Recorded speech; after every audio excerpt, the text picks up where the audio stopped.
చెప్పమ్మా, రీసెంట్గానే ఒకవైపు కోడల్ని కోల్పోయారు, మరోవైపు ఈరోజు కొడుకు ఏమైందో తెలియదు. నా కొడుకు పోయిండు కదా, నేనేం చెప్పాలమ్మ? ఇంకా కోడలు పోయింది, కొడుకు పోయిండు, నా పిల్లలు అనాథలు అయిపోయిండ్రమ్మా. నా పిల్లలు, నాకిద్దరు మన్మలు, నా పిల్లలు నన్ను తీసుకుపోయి అన్ని బతికించుంటే బాగుండమ్మా. నా కొడుకు బంగారం అమ్మాడు, దేవుడేనమ్మా వాడు, దేవుడు. నా కొడుకు దేవుడమ్మా. చివరిగా ఎప్పుడు మాట్లాడారమ్మా? నేను రాత్రి మాట్లాడినమ్మా. రాత్రి మాట్లాడితే అమ్మ ఇంకా తానాలు అయిపోయినాయి, బయలుదేరినామమ్మ అంటే జాగ్రత్త బిడ్డ, మెల్లగా రండి, ఏం తొందర లేదని చెప్పినమ్మా. పొద్దుగాల 7:30కు ఫోన్ చేసిన, 7 గంటలకు చేసి ఎత్తలేదు ఫోను.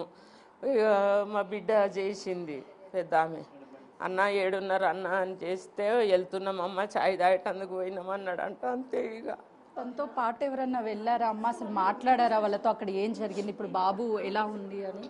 ఇప్పుడు ఇలా ఆడబిడ్డ కొడుకు పోయిండు, అక్కడనే అది కుంభమేళకే పోతుంటే అదే ప్లేసులు ఉంటే ఆయనకు ఫోన్ చేసినాం. చేస్తే జరవో మామ గిట్ల ఉన్నాడట అంటే, ఇంకా వీళ్ళ నాన్న ఆయన మాట్లాడండి వీళ్ళ నాన్న. ఇంకా వాళ్ళు ఏడుండ్రో తెలియదు అన్నాడు ఆయన. బాలకృష్ణ అని కొమ్మట ఆయన మేమిద్దరం ఈ హాస్పిటల్నే ఉన్నాము, మేము బాగానే ఉన్నాను, కాలు ఫ్రాక్చర్ అయ్యింది అన్నాడు ఆయన. నవీన్ మాట్లాడండి మా అల్లుడు. నా కొడుకు మాట్లాడలే. ఇక నా కొడుకు కేవలము మీ బాబుకి గాయాలు మాత్రమే అయ్యాయి, హాస్పిటల్లో అడ్మిట్ చేశారు, ఏం కాలేదు అని చెప్తున్నారు. మీకు ఎవరైనా చెప్పారా అలా? చెప్పలేదు, అట్లా చెప్పలేదు. నా కొడుకు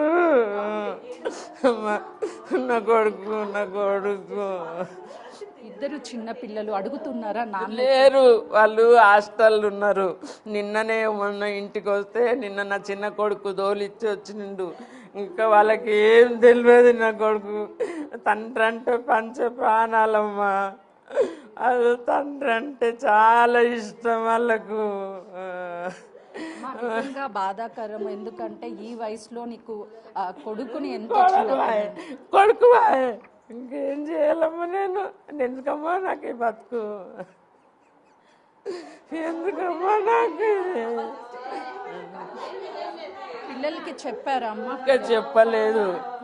జస్ట్ గాయాలు అయ్యాయని మాత్రమే ఇన్ఫర్మేషన్ వస్తుంది. ఒకే కుటుంబంలోకి సంబంధించి ఇద్దరు వెళ్ళారు, కానీ అక్కడ ఏం జరిగింది ఏంటి అని తెలియక తల్లడిల్లిపోతున్నటువంటి పరిస్థితి ఉంది. కేవలం గాయాలు మాత్రమే అయ్యాయి, అవుట్ ఆఫ్ ఇంజురీస్ ఎక్కువగా అయినప్పటికీ వాళ్ళని హాస్పిటల్లో అడ్మిట్ చేశారని మాత్రమే వస్తున్నటువంటి ఇన్ఫర్మేషన్. కానీ వేరే రాష్ట్రం కావడంతో అక్కడ ఎవరు కాంటాక్ట్లో టచ్లోకి లేకపోవడం వల్ల వాళ్ళకి ఏమీ అర్థం కాక అక్కడ పరిస్థితి అసలు ఏంటి, ప్రస్తుతం వాళ్ళు ఎక్కడున్నారు ఏంటి అనేది కనీస ఇన్ఫర్మేషన్ కూడా తెలియక ఒకవైపు చూస్తున్నాము.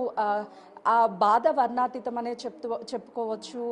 దేవుడికి ప్రార్థించడం తప్ప చేసేది ఏమీ లేదు, ఏమీ అయి ఉండదు అని చెప్పేసి వాళ్ళు అనుకుంటున్నప్పటికీ, కానీ అక్కడ సిచ్యువేషన్ ఏ విధంగా ఉంది ఏంటి అనేది అర్థం కాక తల్లడిల్లిపోతున్నారు.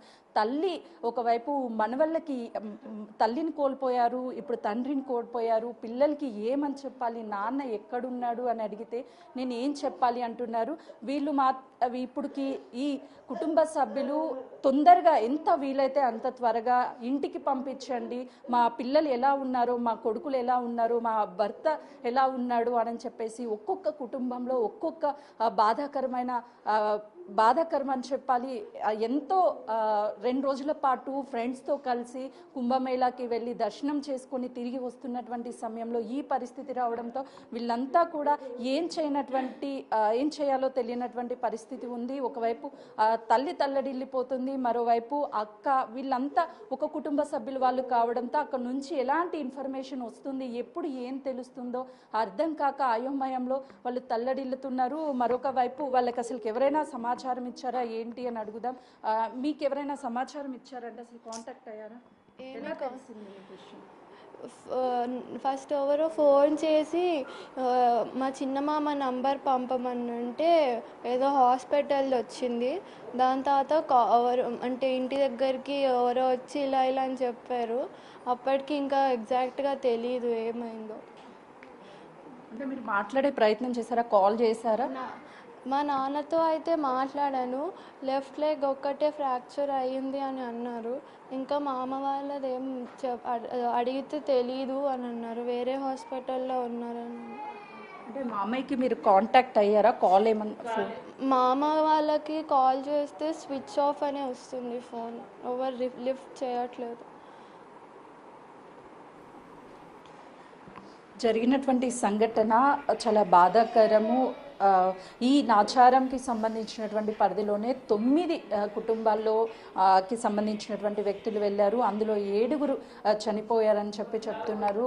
అసలు కనీసం వాళ్ళు ఇంటికి తిరిగి క్షేమంగా రావాలి అని చెప్పేసి కోరుకుంటున్నాము. కానీ ఏం జరిగింది అక్కడ ఏంటి అనేది అర్థం కాలేదు. వెళ్ళేటప్పుడు ఎంతో సంతోషంగా వెళ్ళారు.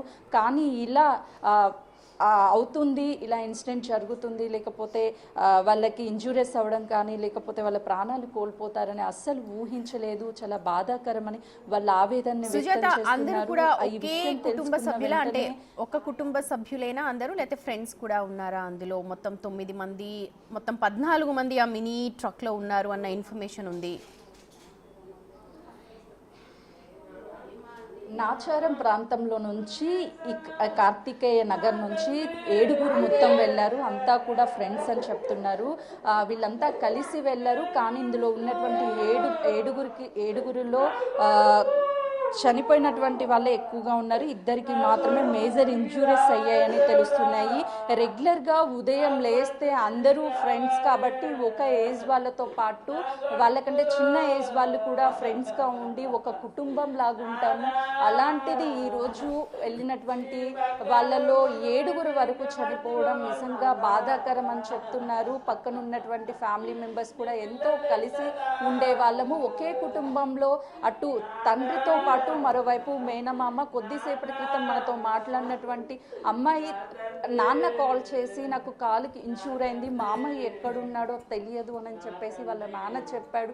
కాల్ చేస్తే ఫోన్ స్విచ్ ఆఫ్ వస్తుంది అని తన చెప్తున్నారు. మరోవైపు పక్కనే ఒకే కాలనీకి సంబంధించినటువంటి వీళ్ళు అందరం కలిసి వెళ్దాము, ప్రయాగకి వెళ్దాము, అక్కడ జాలీగా గడపడంతో పాటు ఈ దైవ దర్శనం కూడా చేసుకున్నట్లుంటుంది అని అందరూ కలిసి వెళ్ళారు. కానీ తిరిగి వచ్చేటటువంటి సమయంలో వాళ్ళ స్నేహం అక్కడ కూడా విడిపోలేదనే చెప్పాలి.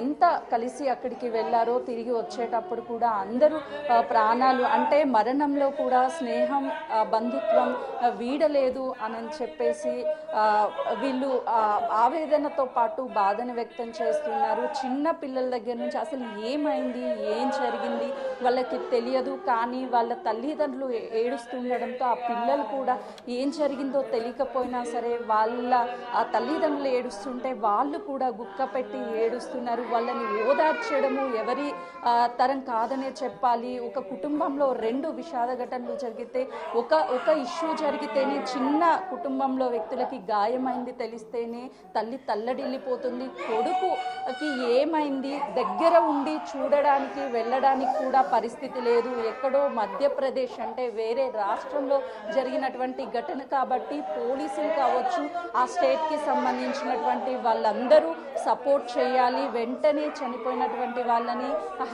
నాచారంలోని తమ సొంత ఇళ్ళకి పంపించాలి. అక్కడ ట్రీట్మెంట్ అందుతున్నటువంటి వాళ్ళు ఎవరైతే ఉన్నారో వాళ్ళకు కూడా మెరుగైన ట్రీట్మెంట్ అందించాలి అని అంటున్నారు. మరోవైపు ఆ పిల్లలకి అసలుకి ఏం తెలియదు, కానీ పెద్దనాన్న అని చెప్పేసి